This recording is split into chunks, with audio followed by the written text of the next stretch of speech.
बदलते हुए मौसम के साथ जहां अलमारियों में कपड़े बढ़ते हैं वहीं स्पेस का इशू होता है। अगर आप रुख करने जा रहे हैं मार्केट का और महंगे महंगे ऑर्गेनाइज़र ख़रीदना चाहते हैं तो उससे पहले एक दफ़ा ये वीडियो ज़रूर देख लें। इसमें मैंने शेयर किए हैं 4 ऑर्गेनाइज़र जो कि तकरीबन आप आधे घंटे में बना सकते हैं। नो कॉस्ट ये ऑर्गेनाइज़र हैं और बिल्कुल रेडीमेड नज़र आते हैं, वॉशेबल भी हैं, पायदार भी हैं, जिस तरह चाहें इसको यूज़ कर सकते हैं। जगह भी कम ऑक्यूपाई करेंगे, ज़्यादा स्पेस है इनमें, ज़्यादा कपड़े आ सकते हैं। तो जी इन ऑर्गेनाइज़र को बनाने के लिए आपको मटेरियल फैब्रिक और साथ में बुकरम चाहिए। अब सिलाई का मार्जिन छोड़ते हुए मैं स्ट्रेपल्स के साथ इसको पिन कर लूँगी, स्ट्रेपल के साथ, क्योंकि मेरे पास बारीक वाली पिनें नहीं थी तो मैंने इसी का यूज़ कर लिया। अगर आपके पास ये दोनों चीज़ें यानी शीट और चावलों का थैला नहीं है तो इसके लिए आप बुकरम का इस्तेमाल कर सकते हैं। बुकरम तो बहुत इजीली प्रेस करके आपका चिपक जाएगा कपड़े के साथ, तो बहुत आसान हो जाएगा बनाना। तो मैंने जी एक फ़ोल्ड करके इसके बॉक्स बना लिए हैं, दोनों साइडों पे 5 बाय 5 इंचेस के 2 बॉक्स बना के उनको काट दिया। फिर 3 सिलाइयाँ लगा ली, 2 साइडों पे, एक नीचे से भी मैंने काट दिया था ताकि ये अच्छे से तैयार हो जाए। अब जो हमने बॉक्स तैयार किए थे उनको बिल्कुल सीधा कर लेना है। सीधा करने के बाद किसी भी पिन के साथ इसको स्टिक कर लें। फिर से मैं इसको स्ट्रेपल पिन के साथ ही मतलब एक जगह पे रखूँगी ताकि ये स्लिप ना हो, क्योंकि जो मैं कपड़ा यूज़ कर रही हूँ ना वो रेशमी टाइप सा है और शीट भी सिल्की सिल्की सी है। तो काम परफेक्ट होना चाहिए, जो भी काम हो अच्छे से हो, तसल्ली से हो, टाइम ज़्यादा लग जाए लेकिन चीज़ अच्छी बन जाए, देखने वाला भी कहे कि वाह क्या बात है। तो बस ये इस बॉक्स को हम सीधा कर लेंगे। ये एज आ स्टोरेज बॉक्स हमारे पास बन गया है जिसमें बच्चों के टॉयज़ डाले जा सकते हैं, जिसके फटने का भी कोई खदशा नहीं है। और इसमें आप बच्चों के कपड़े भी 2-4 इस तरह के बॉक्स बना लें, उसको अलमारी में रखें और बच्चों के अलग-अलग से कपड़े आप डाल के रख सकते हैं। कम स्पेस में ज़्यादा चीज़ें ऑर्गेनाइज़ हो जाती हैं। किराए वाले घरों में, रेंटेड जो घर होते हैं उनमें स्पेस कम होती है, बच्चों के कपड़े रखने का बहुत इशू होता है, चीज़ें रखने का बहुत इशू होता है। तो इस तरह के स्टोरेज बॉक्स ज़ीरो कॉस्ट में जो हम फैब्रिक ज़ाया कर रहे होते हैं वो यूज़ करते हुए हम बहुत अच्छे अच्छे बॉक्स बना सकते हैं। अंदर मैंने कार्डबोर्ड का पीस इसी कपड़े के साथ कवर करके रख दिया है। अब मैं तो इसको कपड़ों के लिए एक यूज़ कर रही हूँ इस बॉक्स को। तो ये जो साइडें हैं ना गिर रही हैं, मतलब ढिलक रही हैं, तो यहाँ साइडों पे भी ना मैं 2 कार्डबोर्ड के पीस लगा दूंगी जिससे ये मज़बूत हो जाएगा, पड़ा हुआ भी खूबसूरत लगेगा।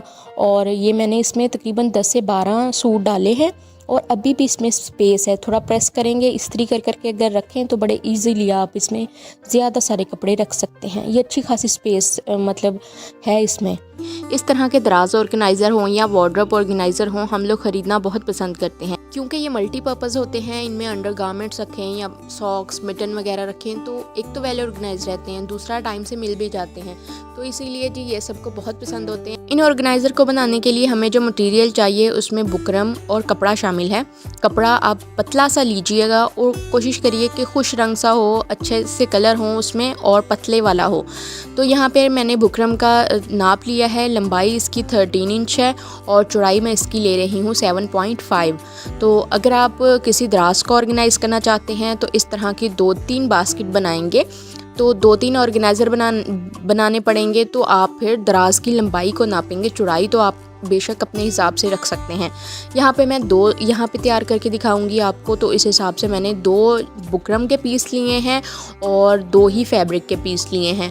अब आपने ये बात जहन में रखनी है कि जो आप फैब्रिक का पीस ले रहे हैं वो बुकरम से हर चौड़ाई लंबाई में 1.5 इंच ज़्यादा होना चाहिए, फोल्डिंग में आ जाएगा।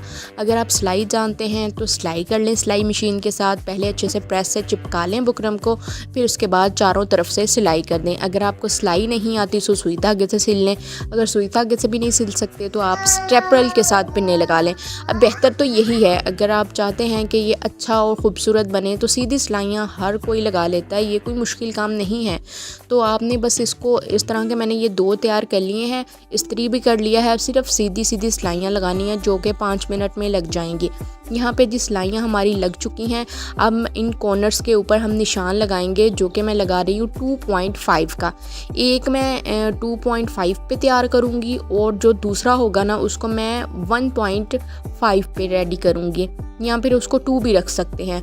तो इससे होगा ये कि एक की हाइट ज़्यादा होगी, एक की हाइट थोड़ी कम होगी। ऐसे ही मैंने एक्सपीरियंस किया था कि इनको अगर इन बॉक्स को छोटा रखते हैं तो क्या हाइट पे फ़र्क पड़ता है या मतलब चौड़ाई पे फ़र्क पड़ता है या लंबाई में फ़र्क पड़ता है। तो लंबाई में भी फ़र्क पड़ता है, चौड़ाई में भी फ़र्क पड़ता है। और ये है कि हाइट अच्छी हो तो आपकी चीज़ अच्छे तरीके से ऑर्गेनाइज रहती है। यहाँ पे 2 तैयार हो गए हैं। अब देखिए साइज़ एक ही था, लेकिन ये दो जो थे ना इनमें हमने 1-1 इंच का फ़र्क आपके सामने ही है। एक की हाइट ज़्यादा है और इसमें स्पेस कम है, दूसरे की हाइट थोड़ी है लेकिन स्पेस ज़्यादा है। इसमें आप कोई भी शर्ट वगैरह बच्चों की ऑर्गेनाइज़ करके रख सकते हैं और या फिर कोई अंडरगारमेंट्स रख सकते हैं, दूसरे में आप सॉक्स वगैरह रख सकते हैं। तो इस तरह से जो हमारे कॉर्नर्स हैं ना उन पे डिपेंड करता है कि आप इसकी हाइट कितनी रखनी चाहते हैं। यानी अब आप इसको 3 पे ले जाएंगे तो फिर आप लंबाई चौड़ाई ज़्यादा रखें, ताकि जो कॉर्नर्स में इतना सारा कपड़ा जाएगा तो वो फिर आपकी लंबाई और चौड़ाई भी ज़्यादा होनी चाहिए। चलें जी, एक्स्ट्रा कॉर्नर इसके कट कर देते हैं और इससे ही फिनिशिंग अच्छी आती है, तो आपको ये काटने ही पड़ेंगे।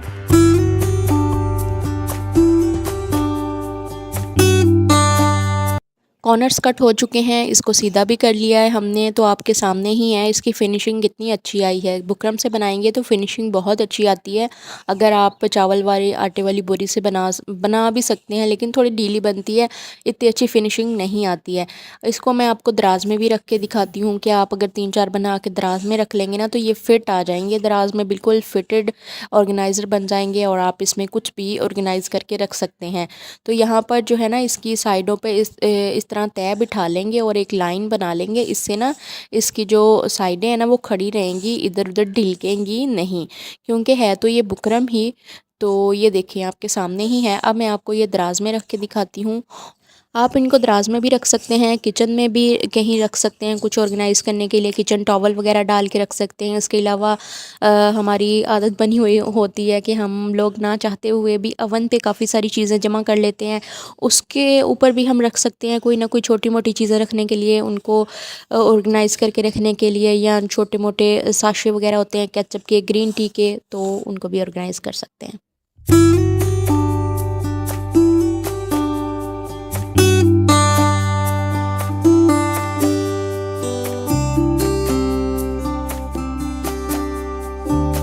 एक ऑर्गेनाइज़र में मैंने सॉक्स ऑर्गेनाइज़ कर दिए हैं और दूसरे में मैंने ग्लव्स ऑर्गेनाइज़ कर दिए हैं।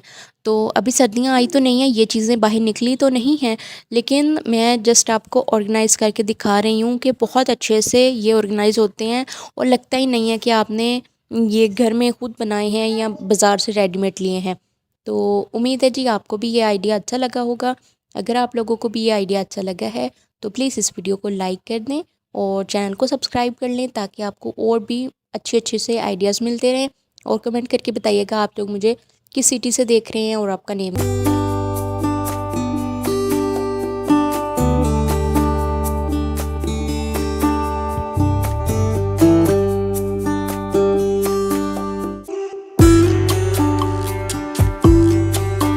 आज की वीडियो बहुत ही कमाल की होने वाली है। हम यूज़ करने वाले हैं पुरानी फेड हो जाने वाली पेंट का यूज़ करते हुए अपनी अलमारियों को समेटेंगे।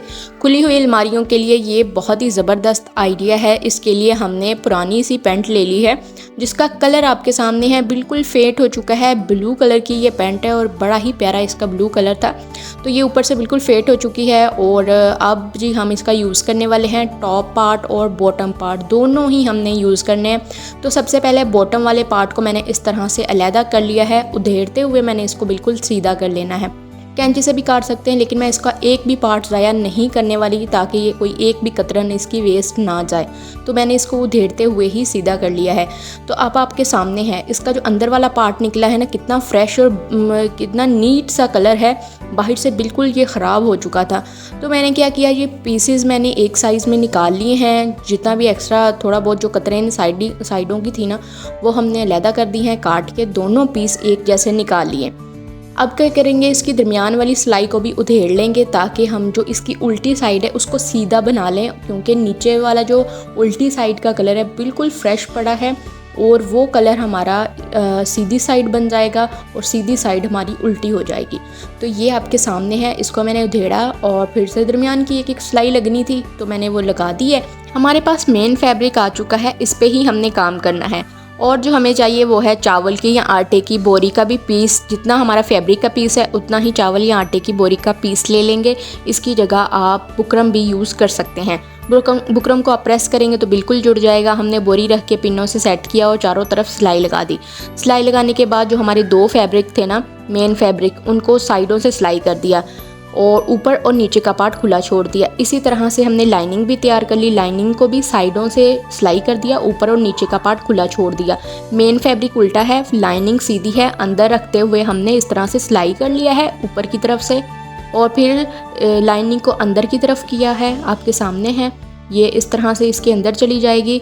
अब आपको याद रहे कि हमारा मेन फैब्रिक 3 साइडों से सिल चुका है। उसके मुंह वाली साइड पे ये वाली लाइनिंग आ गई है।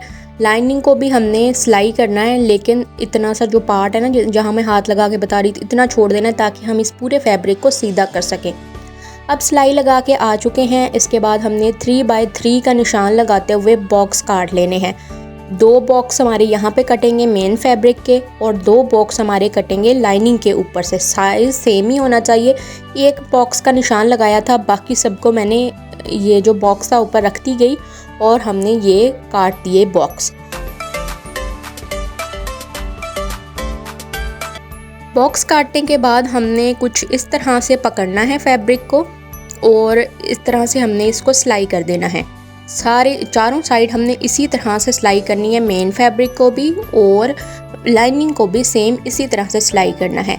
अब हमने जो पार्ट खुला छोड़ा था ना, अब मैं यहाँ ढूंढ रही हूँ कि जहाँ से हमने खुला छोड़ा था यहाँ से हमने उल्टी साइड अंदर ही रह जाएगी, सीधी साइड बाहर निकल आएगी। आप इसको पीछे रिवर्स करके भी देख सकते हैं वीडियो को कि किस तरह से मैंने बताया है। तो सेम आपने तरीका फॉलो करना है। आप बिलीव करें कि ये इतना कोई प्यारा ऑर्गेनाइज़र तैयार हुआ था। मेरे बच्चे तो इसको हैंडबैग बोल रहे थे कि मम्मा इसको आप स्ट्रिप्स लगा लें तो ये हैंडबैग बन जाएगा। आप इस पॉइंट पे लाइनिंग को जोड़ने से पहले निशान लगा के इसको स्ट्रिप्स भी लगा सकते हैं। पैंट मैंने छोटे साइज़ की ली थी तो मैं एक्स्ट्रा कटिंग नहीं करने वाली थी कि मैं इसको अभी हैंडल भी लगाऊं, तो इसलिए मैंने इसके हैंडल नहीं बनाए। तो कपड़ा ही नहीं मेरे पास बचा था पैंट का, बिल्कुल पूरा सब कुछ आया। यहाँ से जो हमने लाइनिंग छोड़ी थी आपके सामने सीधी कर ली है। लाइनिंग भी सीधी हो गई, फैब्रिक मेन भी सीधा हो गया। जो पार्ट हमारा खुला था उसको भी सिलाई लगा लेंगे, वो भी सिल चुका है। लाइनिंग अंदर चली गई। अब आप देखें ये बाहर से ना ऊपर एक पाइपिंग ये लुक आ रही है, तो हम इसको भी टॉप स्टिच लगा देंगे। ऊपर भी एक सिलाई बिल्कुल सीधी लगानी है। तो ये हमारा ऑर्गेनाइज़र बन के तैयार हो गया। मैं आपको डे लाइट पे दिखाती हूँ। इसका ब्लू कलर और ये जो इसकी मैरून कलर की लाइनिंग नज़र आ रही है, मैरून भी कलर फेट। ये तकरीबन 7-8 साल के बच्चे की पैंट थी जिसका कलर फेट हो चुका था। अगर आपकी घुटनों से फट गई है बच्चों की पैंट या किसी बड़े फर्द की पैंट फट गई है घुटनों से, उसका यूज़ भी किया जा सकता है। तो पैंट के साथ आपके सामने है किस तरह से हमने 2 ऑर्गेनाइज़र बना ले हैं, जो कि मैं कहती हूँ कोई अनजान बंदा देखेगा वो कह ही नहीं सकता कि आपने ये पैंट के साथ बनाए हैं और इसके अंदर आपने एक बोरी यूज़ की है, तो किसी को ये पता भी नहीं होगा। यही थी हमारी जी आज की वीडियो। उम्मीद है अच्छी लगी होगी। अगर आपको ये आइडियाज़ पसंद आए हैं तो प्लीज़ इस वीडियो को लाइक करिएगा, क्योंकि लाइक करने से ही पता चलता है कि आप लोगों को वीडियो कितनी अच्छी लगी है। अब आपके सामने है ये वाला ऑर्गेनाइज़र भी कितना अच्छा लग रहा है। तो यही थे आइडियाज़, उम्मीद है अच्छे लगे होंगे। अगर आप लोगों को ये आइडियाज़ अच्छे लगे हैं तो प्लीज़ इस वीडियो को लाइक और शेयर कर दें। चैनल पे नए हैं तो चैनल को सब्सक्राइब करना ना भूलिएगा। अब मैं आऊँगी किसी और नेक्स्ट वीडियो के साथ, तब तक के लिए मुझे दीजिए इजाज़त। अल्लाह हाफ़िज़।